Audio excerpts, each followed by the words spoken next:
சற்று முன் கிடைக்கப்பெற்ற மிக மிக முக்கியமான செய்தி ஒன்று வெளியாகியிருக்கு. அதாவது திமுக தலைவர் ஸ்டாலினுக்கு விழுந்த பலத்த அடி.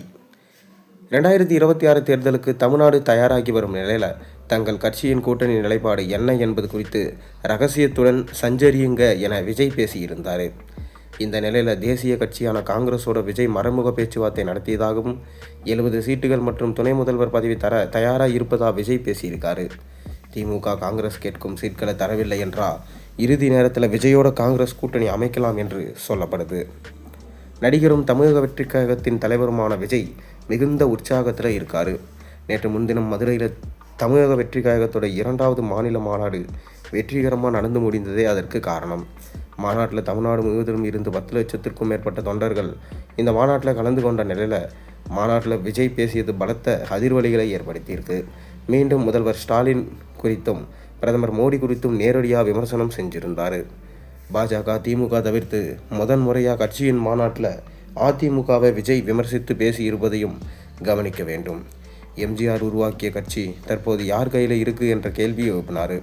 விஜயின் பேச்சு அரசியலில் பரபரப்பை கிளப்பியிருக்கும் நிலையில் திமுக, அதிமுக, பாஜக, நாம் தமிழர் உள்ளிட்ட அனைத்து கட்சிகளையுமே விஜய் விமர்சித்து வருகிறார்.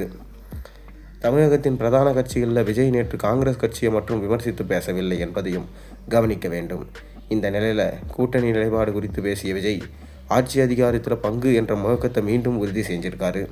அது மட்டும் இல்லாமல் தாங்கள் யாருடன் கூட்டணி அமைக்கப் போகிறோம் என்பது ரகசியம், அந்த ரகசியத்துடனே சஞ்சாரம் செய்யுங்கள் என விஜய் பேசியிருந்தார்.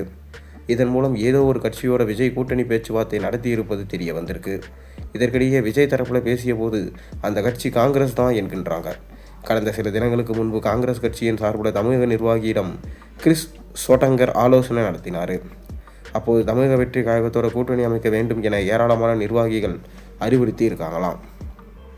திமுகவோட பல ஆண்டுகளாக தமிழகத்தில் கூட்டணியில் இருக்கும் நிலையில் மக்களவை மற்றும் சட்டமன்ற தேர்தல்களில் மிக குறைந்த அளவு தொகுதிகளிலே ஒதுக்கி வராங்க.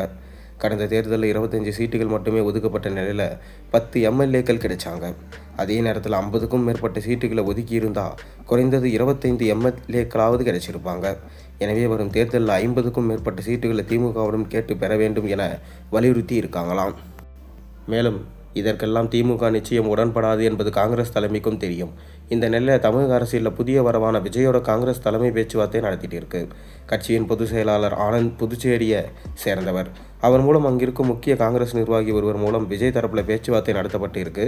70 சட்டமன்ற தொகுதிகள், துணை முதலமைச்சர் போன்ற முதற்கட்ட பேச்சுவார்த்தை நடைபெற்றதாக சொல்லப்படுது. தற்போது கூட்டணி குறித்து வெளிப்படையாக பேச வேண்டாம், அடுத்த ஆண்டு சட்டமன்ற தேர்தல் நெருங்கும் நிலையில் திமுகவிடம் பேச்சுவார்த்தை நடத்துவோம், உரிய முறையில் சீட்டுகளை தர திமுக மறுத்தா விஜயோட ஆலோசனை நடத்தலாம் என சொல்லியிருக்காராம். இதனால் திமுகவுக்கு மிக பெரும் தலைவலி ஏற்பட்டிருக்கு. ஸ்டாலினுடைய கட்சியிலிருந்து காங்கிரஸ் வெளியேறப் போகிறது.